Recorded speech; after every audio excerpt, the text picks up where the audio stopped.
네, 여러분 이번에는 제3부 점성이라는 것이 과연 어떻게 기원했느냐 하는 얘기를 나눠보겠습니다.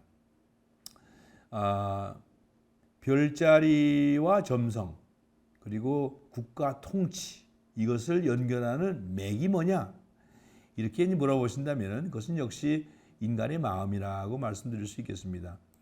별자리를 보는 관점의 중요한 차이, 즉 현대인의 관점과 고대인의 관점에는 마음이라고 하는 데 차이가 있는 것이죠. 어떻게 바뀌었습니까? 우리 현대인들은 별자리를 국가를 통치하는 도구라든가 또는 여러 가지 하늘의 그 뜻을 알려주는 도구로 보는 사람이 하나도 없습니다. 그러니까 그런 눈으로 보는 사람이 없고요. 그런 마음을 가지고 보는 마음이 현재는 없습니다. 현재는 그럼 어떻게 볼까요? 현재는 우주를 천체 물리학적으로 보죠. 별들은 중력과 압력의 아주 정밀한 균형을 통해서 중심 속에서 뜨거운 핵융합 반응으로 빛을 발하고 이런 식으로 수억 년에서 수십억 년, 수백억 년까지 살아가면서 진화해 나가는 그런 그 전체로 봅니다. 우주는 뭐냐? 우주는 시간의 공간의 팽창으로 보죠. 빅뱅으로부터 시작해서 우주는 계속적으로 팽창해 나가면서 물질의 역사를 이루어 나가고 있는 것입니다. 이런 식으로 현대인의 마음은 이미 물질 질서를 탐구하는 그쪽으로 이미 편향되어 있기 때문에 그런 마음으로 별자리를 보는 사람이 없는 것입니다. 그러나 고대에서는 제가 조금 전에 말씀드린 것 같은 그런 식의 아이디어를 가지고 하늘을 볼 수가 없었어요. 그런 과학이 존재하지 않았기 때문이죠. 그러나 그럼에도 불구하고 그들은 중요한 국면을 우주의 국면을 보았는데 그것은 바로 하늘에 모종의 존재가 있고 모종의 국가가 있어서 땅을 다스리고 그들의 어떤 뜻이 별자리를 통해서 나타난다고 하는 사실을 알았던 것입니다. 물론 뭐 어떻게 알았느냐 속속들이 그 비밀을 얘기해달라 그렇다면 저로서도 한계가 있기 때문에 얘기를 못 드립니다만은 그런 마음으로 별자리를 보았고 또 그런 마음으로 보다 보니까 그런 그 신적인 존재와의 그런 교통이라고 할까요? 교통이 이루어졌다고 볼 수 있겠습니다. 특별히 우리 사람마다 다 달란트가 다르듯이 당시에는 이런 별을 보고 관상을 잘하는 사람이 있고요. 또 그리고 여러 가지 이제 그 하늘의 뜻을 잘 이해하고 분별하는 그런 지혜로운 사람들이 때때마다 존재하는 것입니다. 그런 사람들이 왕의 그런 자문위원으로 활동하면서 이렇게 정치의 중요한 도구로서 사용되었던 것이죠. 사용되었던 것입니다.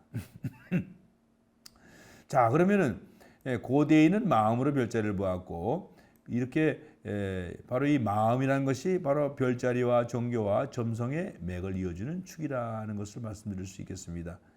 왕은 국가 대소사에 신의 지혜를 구했고 이런 식으로 해서 별자리는 국가 정치 종교에 긴밀하게 연관되었습니다. 오늘날 페르시아, 인도, 바벨론은 이라크죠. 이집트, 터키, 그리스, 로마, 동구, 북구, 유럽, 근동, 인도 모든 제국이 이런 비슷한 별자리를 공유하고 있는 것은 동일한 그런 전통에서부터 전수되었을 것이다라는 생각을 알려주는 것입니다. 네, 여러분 옆에 있는 사진을 한번 보겠습니다. 이 사진은 아주 유명한 사진이죠. 이집트 하면은 이제 첫 번째로 보여주는 게 피라미드 아닙니까? 두 번째로 보여주는 게 바로 이 덴데라에 있는 바로 이 황도 12궁의 모습입니다. 이것은 덴데라라고 하는 여신, 번성의 여신이라고 합니다. 번성의 여신. 이 헤토, 제가 말을 잘못했습니다. 헤토르라고 하는 여신의 신전이 있습니다만은 이 신전이 덴데라 사원에 있습니다. 이 덴데라 사원은 해토 신전이죠. 이렇게 생겼고 좀 그 주변에 여러 가지 유적물들이 많이 있습니다. 위치는 한번 가보시면 좋을 것 같습니다. 저희 카이로에 도착하시면 버스 타고 가려면 좀 상당히 시간이 걸릴 것 같습니다. 그렇지만 버스 타고 가시면 이 나일강을 따라서 한 600km 정도 중부쯤 올라가면 거기에 이제 물이 이렇게 꼬부라지는 데가 있어요. 마치 우리 황화강이 이렇게 꼬부라지는 곳에 뭡니까 그 저기 도읍지가 있었던 것처럼 바로 거기에 바로 이것이 위치하고 있습니다만은 여기에 있는 이 사원을 이 나폴레옹이 그 정복을 갖다가 여기에 이제 유적물들을 많이 가지고 왔습니다. 이 덴데라 사원은 프톨레마이오스라고 하는 마지막 왕조죠.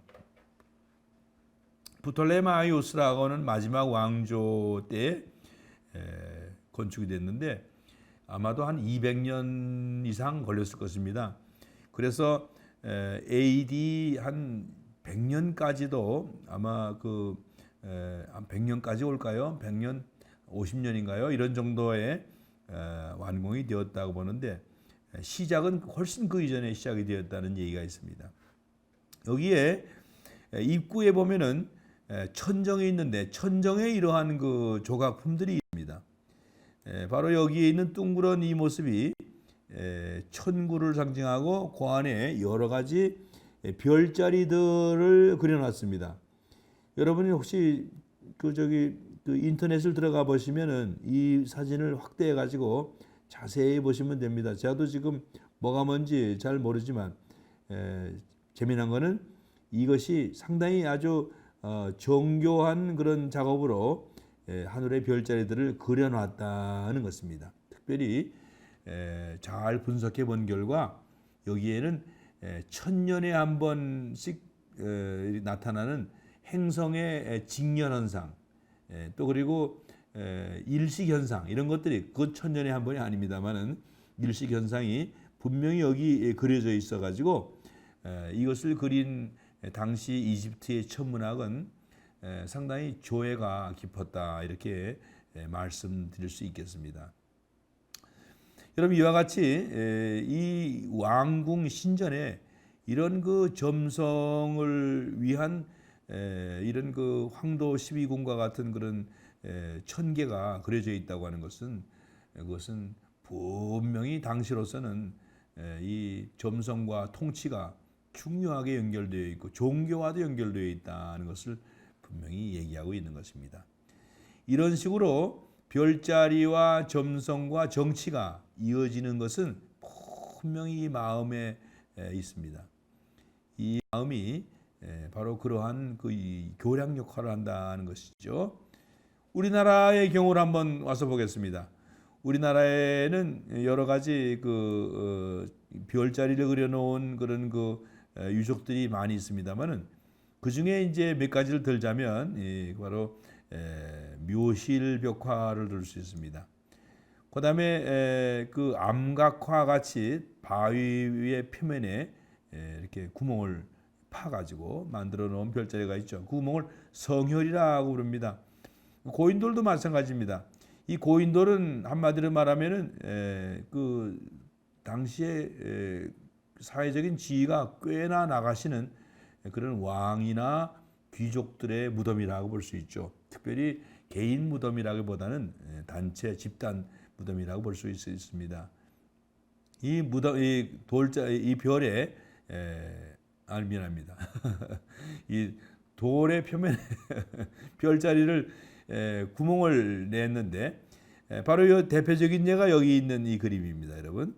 이 그림은 바로 포항시의 신흥리 오줌바위라고 하는 것인데 잘 보면요, 이 북두칠성이 그려져 있습니다. 여기 이제 유판처럼 그려져 있는 이것이 북두칠성입니다. 그다음에 여기에 별 3개가 그려져 있는 이것이 지난 시간에 얘기 드렸던 세차운동에서 말씀드렸죠. 북극입니다. 북극성. 그다음에 이쪽에 W 형태의 그런 그 자리가 바로 카시오페아죠. 이것을 보면은 여기서는 단적으로 얘기해서 이 바위의 면상에다가 북극 근처의 별자리를 옮겨놨다 이렇게 말씀드릴 수 있습니다. 왜 북극 근처의 별들을 이렇게 옮겨놨을까요?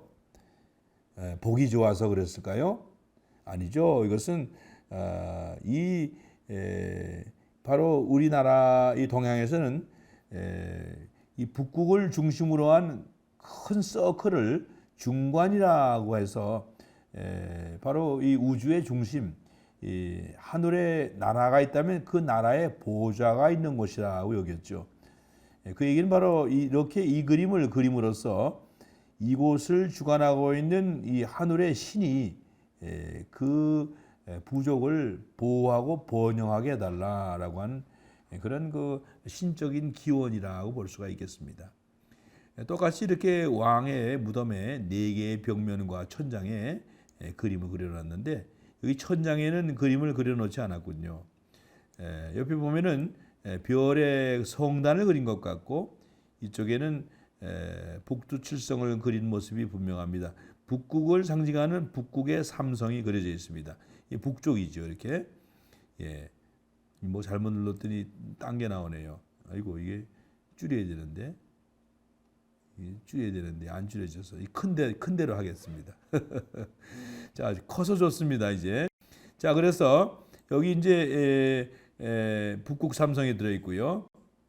그다음에 그 이쪽은 북면이죠.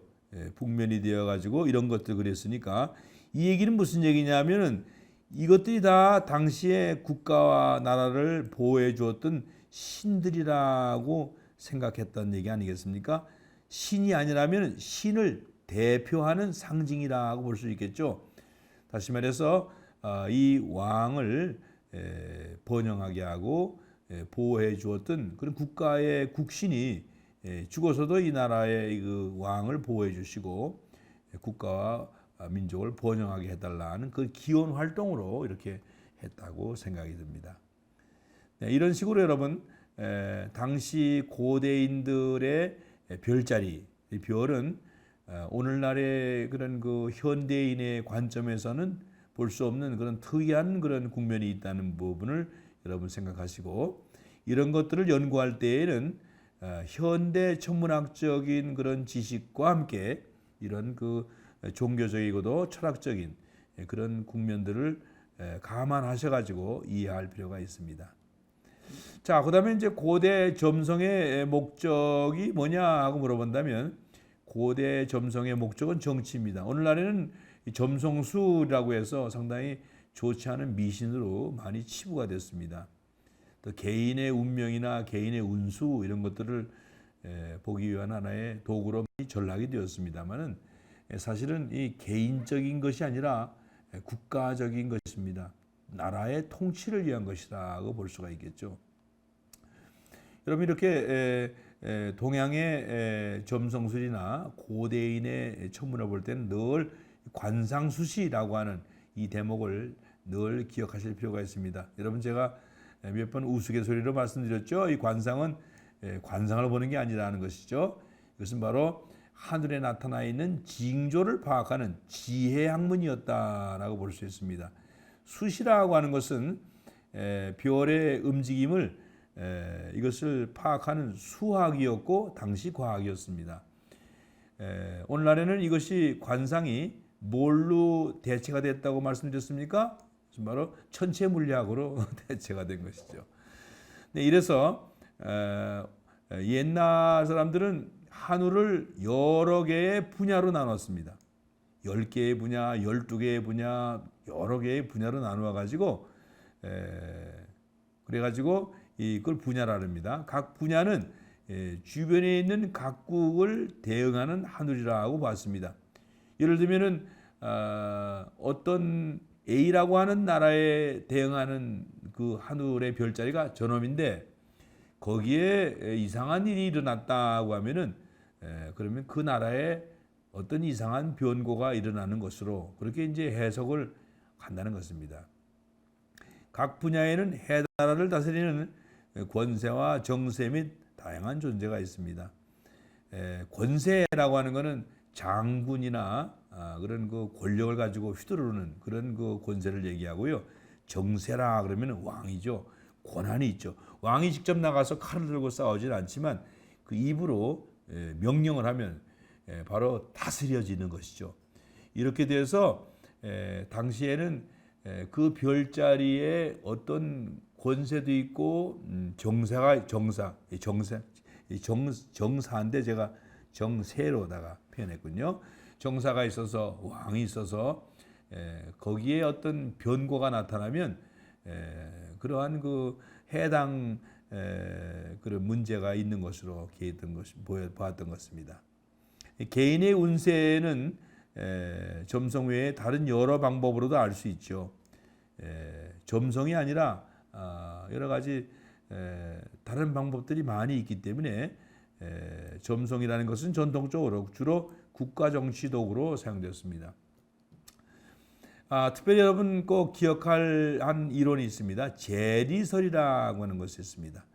이것은 전한 시대 아주 옛날이죠.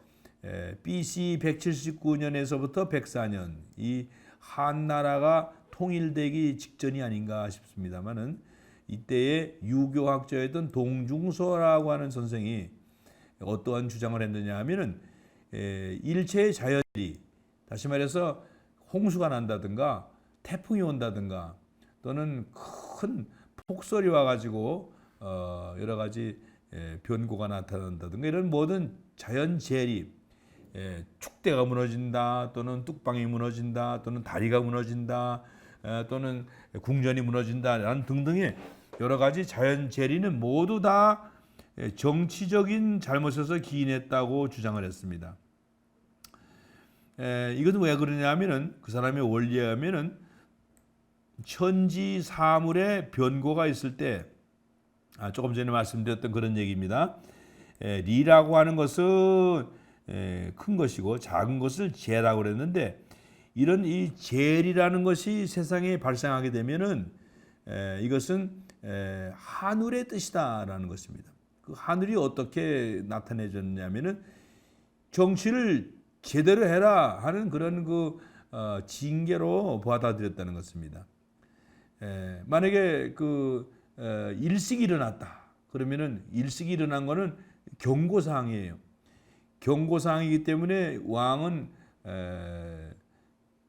어떻게 해야 됩니까? 목욕 재개를 하고 그리고 자신의 부덕한 소치를 사과하고 그리고 이제 정치를 올바르게 하겠다는 결의를 보여줘야 되겠죠.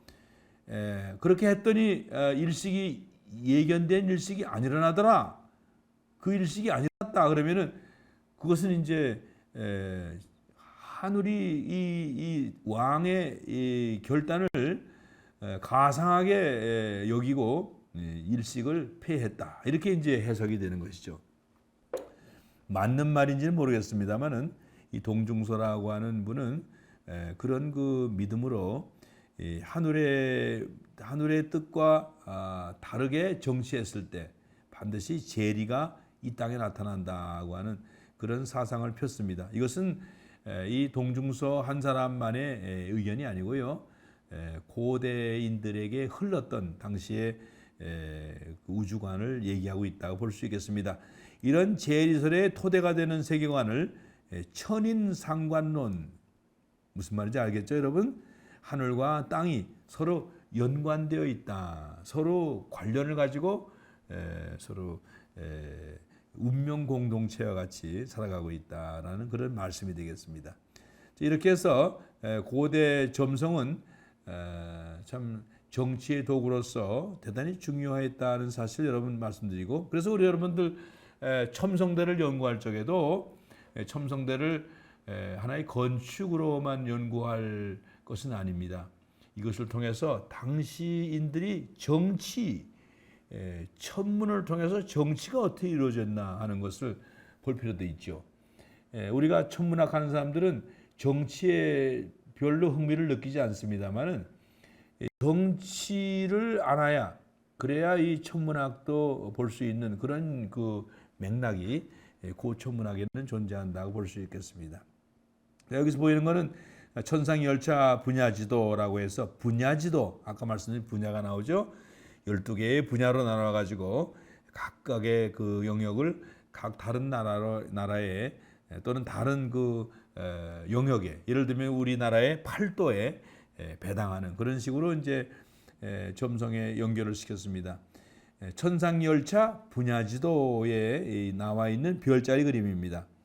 아쉽게도 우리나라 별자리는 밝은 별이나 어두운 별이나 똑같은 크기로 그려놨기 때문에 뭐가 뭔지 잘 보기는 어렵습니다만은 또 그 나름대로 그렇게 보면은 또 잘 보입니다. 별자리를 먼저 5개의 영역으로 나눴습니다. 별 하늘의 중심은 북극이 여기 있고요. 제가 정확하게 그릴 수가 없어서 대충 그렸습니다. 그 다음에 북극을 중심으로 해서 동그란 서클을 그렸습니다. 동그란 서클은 결코 지지 않는 circumpolar region이죠. 밤새도록 별이 움직여도 땅에 지지 않는 circumpolar 영역입니다. 이것은 바로 하늘의 중심이라고 여겼고 이것을 바로 중관이라고 봤습니다. 여기다 그림을 한번 여기다 줄을 그었습니다. 중관이라고 그리고 그 다음에 이제 4개의 영역으로 나눴죠. 4개의 영역으로 나눠서 제가 대충 나눠봤습니다. 나눠서 동서남북 4부분 나눠서 4개의 영역과 가운데에 있는 중관을 합쳐서 5관으로 5개의 영역으로 나눠가지고 이것을 다 별자리로 관리했습니다. 여기 북극을 중심으로 해서 동그랗게 그려져 있는 이것은 뭐겠습니까? 이것은 바로 잘못 그렸죠? 이것은 바로 제대로 한번 그려볼까요? 이렇게 그리는 것이 요거 적도죠. 적도. 그다음에 약간 한쪽으로 치우쳐 있는 요 그림이 황도가 되겠습니다. 이렇게 해서 황도와 적도를 그리고 적도 근처에 28개의 별자리를 그려가지고 28수라고 해서 동양에서는 서양의 12 zodiac constellation 12별자리와 대응하는 것으로 28수를 사용해서 그렸습니다. 한번 제가 몇 가지 아까 말씀드린 별자리를 한번 찾아볼까요?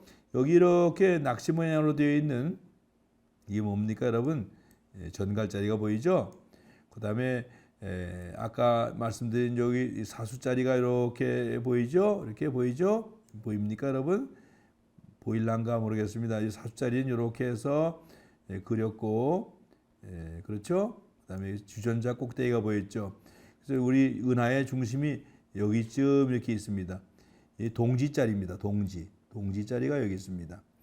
그리고 이 반대로 정확하게 반대로 가보면 오리온 자리가 있는 오리온 삼성이 보이죠. 이렇게 그렇죠? 오리온 삼성이 나란히 보이고 4개의 별이 보입니다. 황소 자리가 옆에 보이네요. 황소 자리 Y 형태의 황소 자리가 보이고요. 네, 이런 식으로 여러분 우리 동양의 별자리와 서양의 별자리는 서로 다른 철학을 가지고 별자리를 만들었기 때문에 모양이 일정하지가 않습니다. 모양이 다릅니다. 그리고 또 한 가지 특징은 동양의 별자리는 수가 많습니다. 크기가 작고 수가 많습니다. 왜 그러냐 하면은 동양은 별자리를 동물의 모양이나 인물의 모양으로 보지 아니하고 하늘의 나라의 관직으로 관직이 뭡니까? 관직은 벼슬이죠. 벼슬. 그 자리에 앉으면 나라를 통치하는 거죠. 따라서 이 별자리는 바로 하늘에 있는 나라가 땅을 다스리는 통치 벼슬들을 다 그려놨다는 것입니다. 그러니까 이제 해석하기는 쉽겠죠. 어떤 변과가 어떤 별자리를 하면 그러면은 어떤 뜻이다 이렇게 이제 해석하기가 쉽겠죠. 네, 여러분 이렇게 해서 이 동양의 별자리에 대해서는 이것으로 마치기로 하고 다음 시간에는 마지막 시간입니다. 이 제2차 시 마지막으로 이 마지막 그 넷째 부분을 말씀드리도록 하겠습니다. 감사합니다.